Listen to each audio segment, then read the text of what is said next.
Hey guys, welcome back to Toy Shop. Today we're going to start working on the front forks on this and trying to get them restored. I already popped the boots off of this because I was kind of curious about how healthy the chrome looked in this area here, and it actually looks pretty decent on both forks. I was kind of nervous because I didn't know how much these boots were going to hold the moisture in, and really they didn't really. I definitely have some pitting up here in the top. This fork tube here looks pretty bad. That's definitely chrome peeling. And then right here in this section here on this fork. So what we're going to do is we're going to tear the forks apart. We're going to clean them really well. We'll probably take a Scotch-Brite wheel and try to get these polished up as best we can. Same with the cap there. We'll do something with these clamps here, whether we zinc plate them or replace them. I'm not 100% sure yet. And the boots are pretty healthy actually. This one here has one spot right here, which I might just hide that in the back. And then this one here must have been all right. So these two fork boots are going to be good enough for this build. And I do have new fork seals. They should be here, hopefully. So we've got that. Let's get this one in the vise and let's get this bolt, this nut here broke loose. So way back in the 80s, they had air forks, but they're not the same kind of air fork as what they have now. I think there's something like 30 pounds or something you can put in this, 15 pounds. So there's not a whole lot of air pressure. It's not like the newer bikes that run hundreds of pounds or 100 pounds. There's still a little air in that, so that's good. That means it must have been holding. I should have broke these caps loose while they were still in the triple tree, but I forgot about it. So hopefully I can get the vise tight enough. Okay, so what I want to do before I get too far ahead of myself is lay some rags out. So it looks like there's a little sleeve. Then there's a cap for the spring, and then there is the spring. I got a little ahead of myself because there is a Phillips head screw at the bottom of this to drain all the oil out of, but I just got excited. All right, now that that's done, it's actually a decent amount of glitter in there too.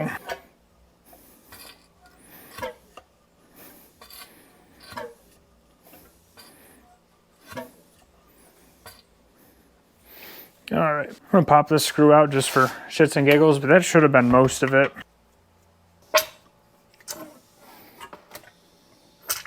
Oh yeah.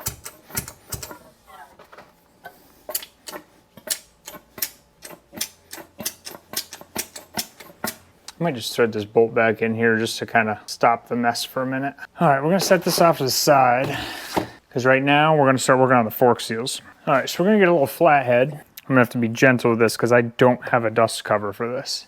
So looking at this, it looks like the brass piece is separate from the brown piece. The brown piece is a dust seal, and this gold piece right here is just a holder, I guess, for the rubber seal. So we're going to try to sneak in between the brown seal and just pop out this gold piece here. I don't know how much luck we're going to have there. So I just did some looking, and one of the parts I can get through Kawasaki, and the other part I can get on eBay. So the gold ring I'm pretty sure was on eBay, and the brown seal here I could still get. So I got both of those coming. Now I'm less worried about it. So now I'm just gonna kind of take this out by just drilling a hole. Well, by punching it first and then drilling a hole.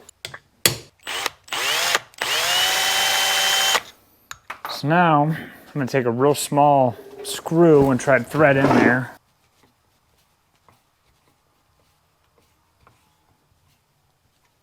All right, now hopefully this doesn't rip this out.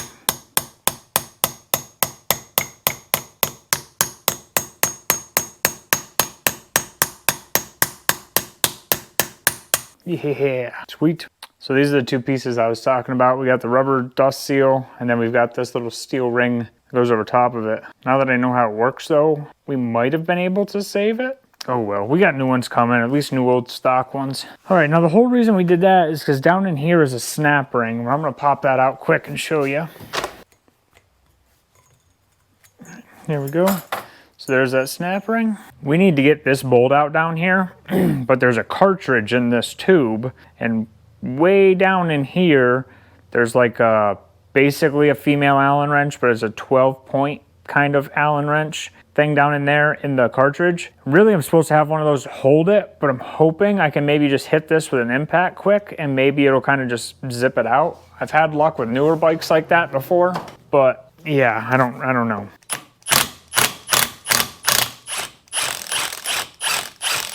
All right, so that cartridge is spinning in there. We might have to make a tool. All right, so I don't know really how this is gonna work, but somehow I found something. So this is just an old spark plug wrench, and it's got an 18mm hex on this end. And if I stick this in here, all the way in, see it moving there? I actually have a hold of it, which surprises the shit out of me. The only thing I'm kind of nervous about hitting it with the impact, because I don't want it to break.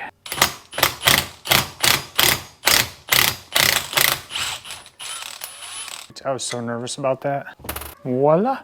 And now that that's done, now there should be nothing holding this in here anymore.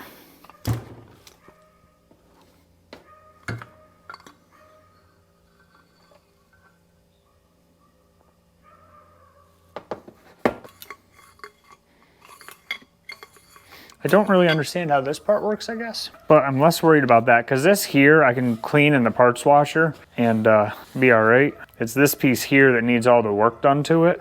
All right, so we're gonna get all this cleaned up in the parts washer and laid back out on fresh paper towels.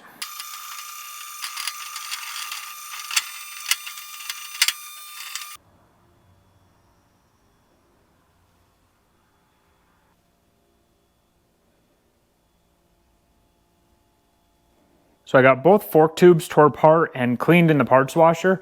Now we're going to go through and actually start like restoring these. We've got the little straighter valve here. I'm pretty sure this is brass. So we're going to polish this up. And then we've got this aluminum cap here for the top. So we're going to polish this up too. So we've got 3 things per fork that needs polished. And then we got the clamps over here. The clamps themselves actually don't look too bad, but all the bolts are pretty corroded.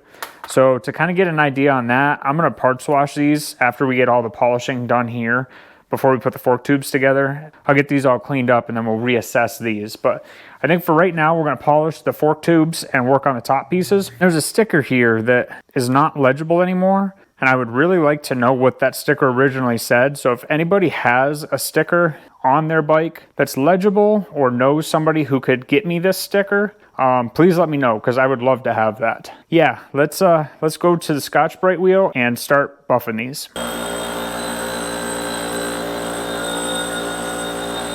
It almost seems like there's a clear coat on these. Right in here, kind of looks like where the clear coat isn't anymore.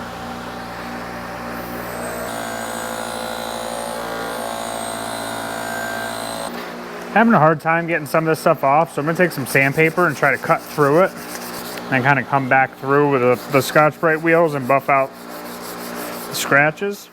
All right, so I got some nooks and crannies in here still. I'm gonna be using a die grinder and a Dremel to try to get in these little places.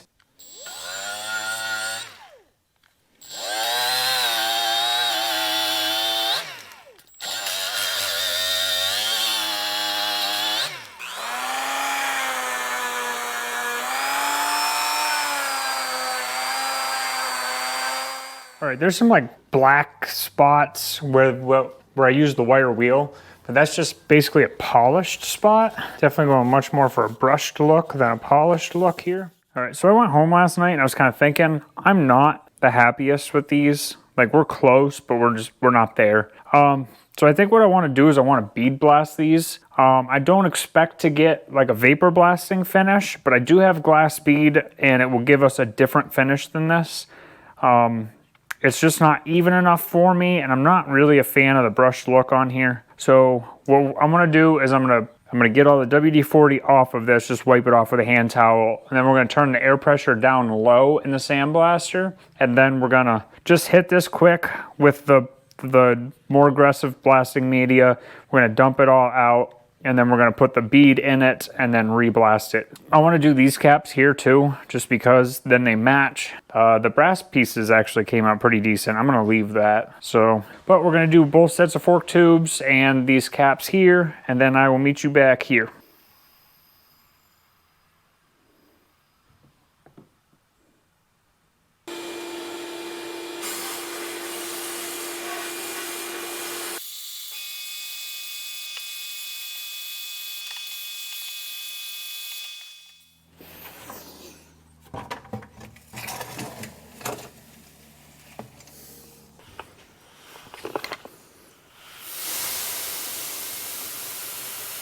All right, so I'm having a hard time having this siphon the glass bead. I had to crank the pressure way up to get it to even get any bead. Like right now it's falling out, but now nothing. Just a few beads at a time. So I'm gonna work at this a little more and try to get this figured out. But this is the first fork tube. This is much more the finish I was looking for, so I'm pretty happy with this. I'll meet you guys back on the bench once I get these all done. All right, so here's a side-by-side of what the difference is. This one's a lot more like, I would call like silver, and this one's more grayish, kind of. But this has a little bit of a sheen to it. This is pretty dull. And then same with these two here. The trick I just found out on the sandblaster, which I don't know if any of you guys have a sandblaster and ever have this issue, I just put less media in it and it worked out fine. I don't know if you're gonna be able to see down in there, but that little hole in the middle, that is my pickup. So I put just enough media in there to basically be flush with my pickup tube, and it's actually never worked this good before. So I think other times it just tries to, all the media tries to rush into the hole at the same time, and it just gets bottlenecked there and it just kind of gets pinched.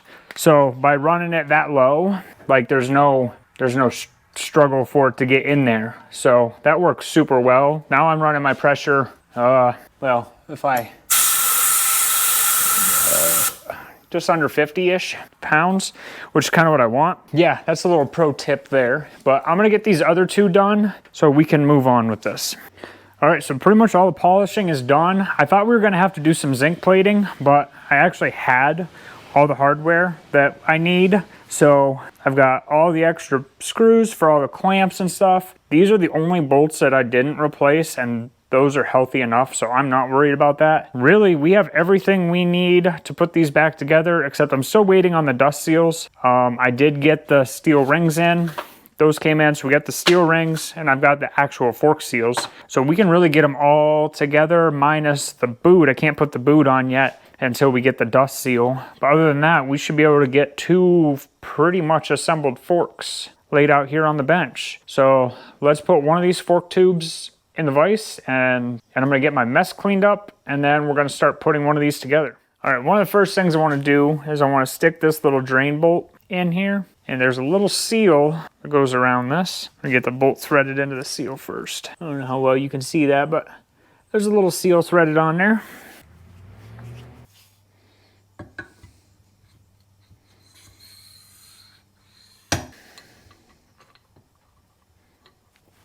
So we gotta stick our big long wrench in there. That's pretty snug. I'm gonna zap it a couple times with the Ugga Duggas just because. And then I know it's good. Yeah, perfect. And then just for anybody that's curious, the wrench I used looks like it's about 954 thousandths. 950, which 950 times 25.4 looks like probably a 24 millimeter is what that is. So just for reference, if you need to do something, but 950 thou, or what I just said, 24 millimeter. So the base of this is good and done. All right, so now we got the fork stood up. What I want to do is I want to put the fork seal in, and then we'll probably put the circlip in just to hold that down so that we've got the meat and potatoes parts of it good. But what I was taught for fork seals is you want to take a sandwich bag or something, you want to rip off the Ziploc part. What we're going to do, we're going to take just this condom looking thing, and I'm going to put it over the top of the tube like that. And this kind of helps keep it so we don't rip the seal by accident. Now there is some pitting in my chrome here, so I'm just gonna go slow when I go over top of this, because I really don't want to rip this fork seal, tear the sealing edge. Keep that for the other fork. Now I do have seal drivers, which is nice, but you don't necessarily need seal drivers. I also don't know what size this fork is. Yeah, because these are 38 millimeter forks. These are actually kind of small. So I think what I'm gonna do is just use one of the adapters and a small dead blow, I think. And we're just gonna kind of tap, tap, tap her in. I'm gonna wrap tape around the hammer so I'm not hitting I'm hitting the fork tubes less.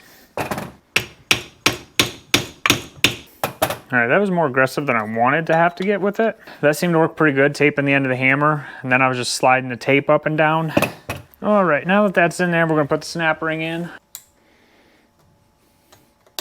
All right, now as far as this goes, we're waiting for the dust seal, and that's about it. But we gotta put fluid in this thing now. So, I had you guys pointed at the ceiling the whole time on that, so my apologies. But we have to go to the manual. So now would be a good time to mention eManual Online. These guys have a huge selection of manuals, and they are online, which is awesome because you don't have to have a whole library full of manuals to have a whole bunch of manuals. So if you go into the description of this video, I've got an affiliate link, and if you click on that and use my code TOYSHOP22, you'll save 22% on any manual you buy from them. I also worked out a deal with them for a manual on this KDX450. So if you need a manual for a KDX450, go down in the description and click on that other link for the KDX manual, and they're gonna give you an even better deal on this KDX manual. But now that we're into the manual, it looks like page 57 shows us how to check the fork oil level. It says we need to use 10-weight oil, and it says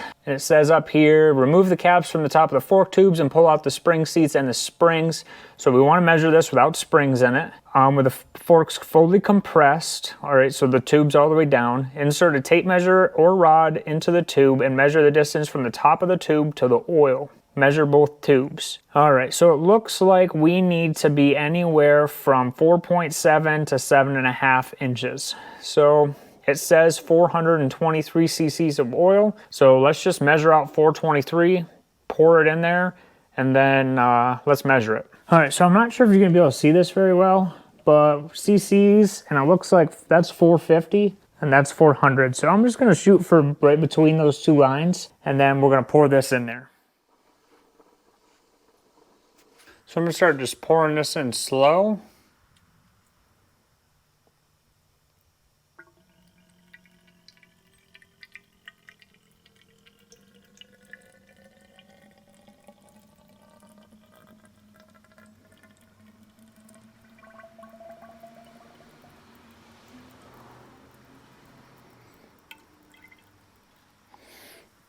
All right, that was about 3/4 of it. Now I'm gonna work this.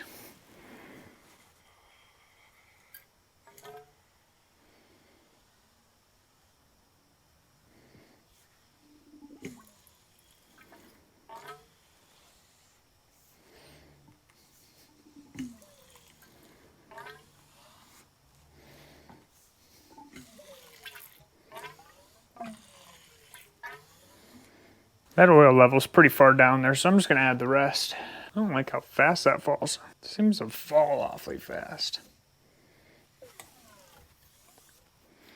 Maybe that's what the ear's for. All right, well, let's try to measure this thing. So it says we need, standard's 5.1. So let's stick this in here 6 inches and see how much there is. 6 inches? Touched at 5 3/4. So we're somewhere between 5.5 and 5 3/4, which that falls right into spec. So now we can pretty much finish the top part of this fork. I am going to move you back so you can see a little better. All right, so what I'm gonna do is I'm gonna stick the spring in, and I'm gonna stick the tight coil down, I think. I wonder if this says, because I don't remember. I think the tight coil goes down. That's what we're going with anyways. I need to see if this displaces enough oil that... All right, so nothing spilled out. Now we've got our little washer guy. I'm gonna take our cap that we bead blasted and put the O-ring back on that. I'm actually gonna put a little grease on it first. All right, so I kind of got that staged and ready. I got this spacer that goes up on top here.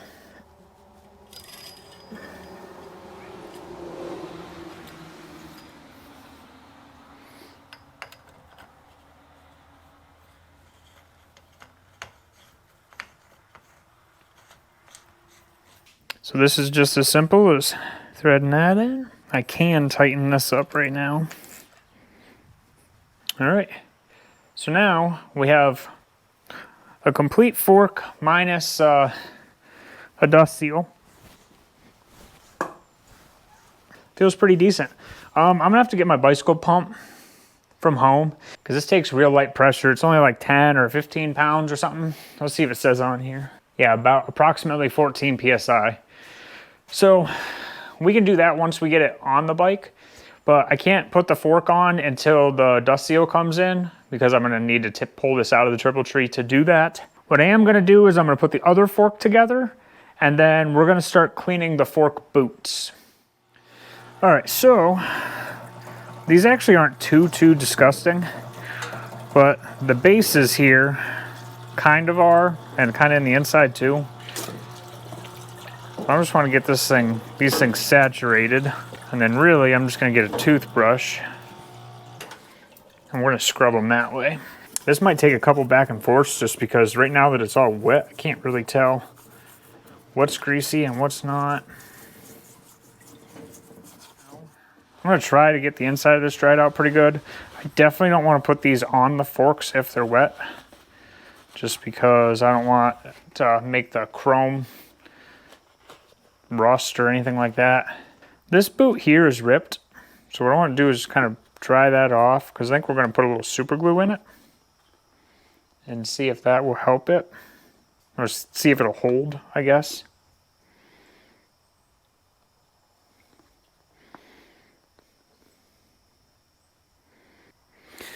All right, I'm gonna let that one dry for a minute while we play with this one. Looks like there's a little tear in there. I might hit that with a little super glue.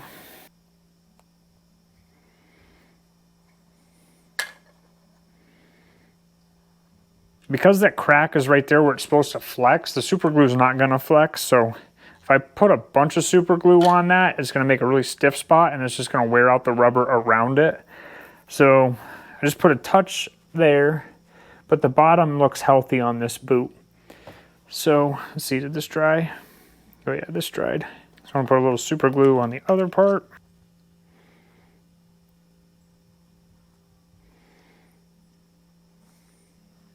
So what I was gonna do is I was gonna put all the front end back on the bike, but I just realized that I don't have any of the hardware ready for that.